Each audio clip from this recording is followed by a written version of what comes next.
So in Nepal, there was a tragedy involved just recently on August 7th, 2024, where a helicopter just north of Kathmandu, which is the capital of Nepal, has crashed, and all five people on board, including the pilot, have died in the incident.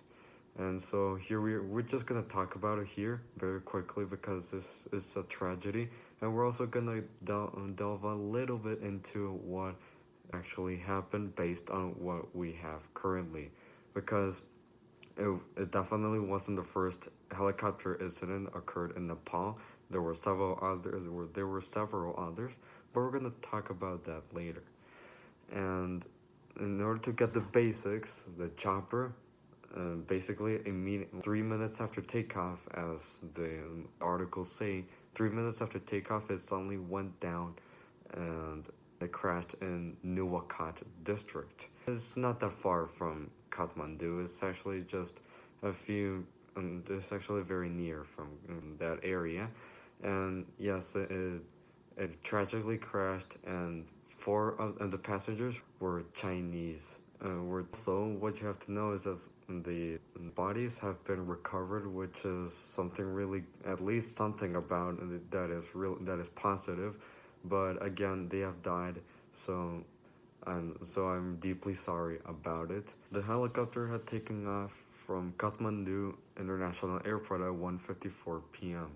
and its destination was in the town of Siarbupeshi. I hope I pronounced it right, but basically the helicopter was a Eurocopter AS-350, which belonged to the Nepal-based Air Dynasty, and it lost contact 3 minutes after takeoff, which suggests that it crashed around that time at 1:57 p.m.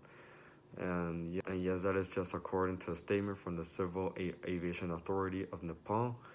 What's actually really suspicious is that, I mean, not too suspicious, but what's actually a little bit of a coincidence is that it just came 2 weeks. The crash happened 2 weeks after a passenger plane crashed just after taking off from Kathmandu Airport, killing 18 people and injuring a pilot who was the lone survivor, which is actually incredibly lucky based on the rest of the incidents of most airline incidents. And yes, what you have to know is that Nepal is basically Nepal. It has the tallest mountain. I mean, not the tallest mountain, but it has the highest elevation and the highest point on Earth, which is Mount Everest, of course, shared by also China.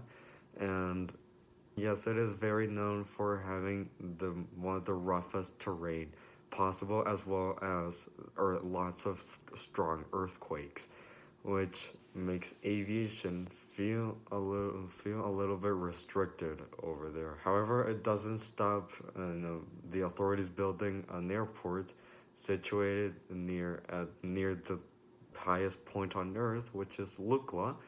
And yes, I mean, it is considered one of the most dangerous airports in the world, and there have been several tragic incidents that have happened there. However, it doesn't stop many people to go in there, as to it is a base airport for climbing Mount Everest. But we're not really getting to that. What we're gonna get into that is what most likely happened in the helicopter crash. I mean, what I'm gonna say is that as of recording, there is no footage. At least there's no footage of the crash, and there's no actually how they call it, the black box that records everything that is going on in the helicopter. If at least the chopper actually has one. We don't have that, and we're just here assuming. So please don't call my word for it.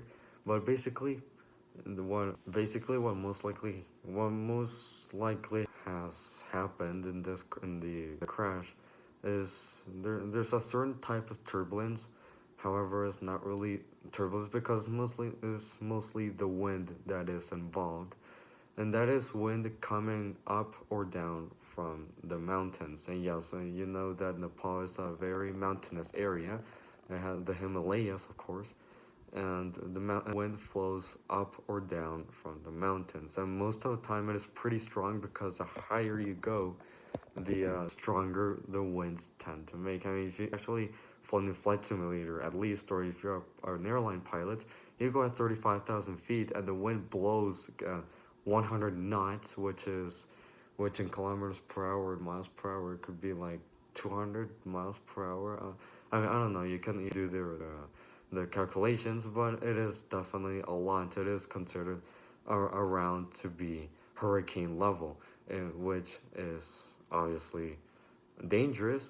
But what is happening here is that you're closer to the terrain, and those winds blow at higher speeds than was most likely a relatively small chopper could sustain, because these airliners that I talked about, and those are and those are most likely very big, and they are very heavy. They can weigh up to 60 tons, metric tons, somewhere around that. And the chopper most likely could have weighed like 5 tons or even 2 tons, depending on its size. I'm not that familiar with the chopper that we're talking about, but it is way smaller. And those winds that could have actually interrupted the direction of the chopper might have caused a lot of turbulence, and this in fact may have made it to drop altitude and to make it crash drastically.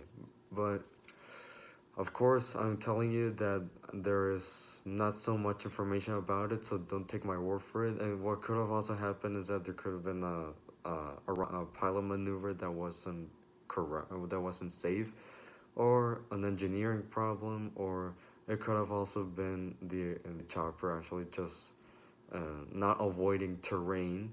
You know, there's a mountain in front of it, and they didn't avoid it in time, and they were too late, and you know what happened, which we can't really assume, and what we have to do is just pray for those people that tragically died in that incident.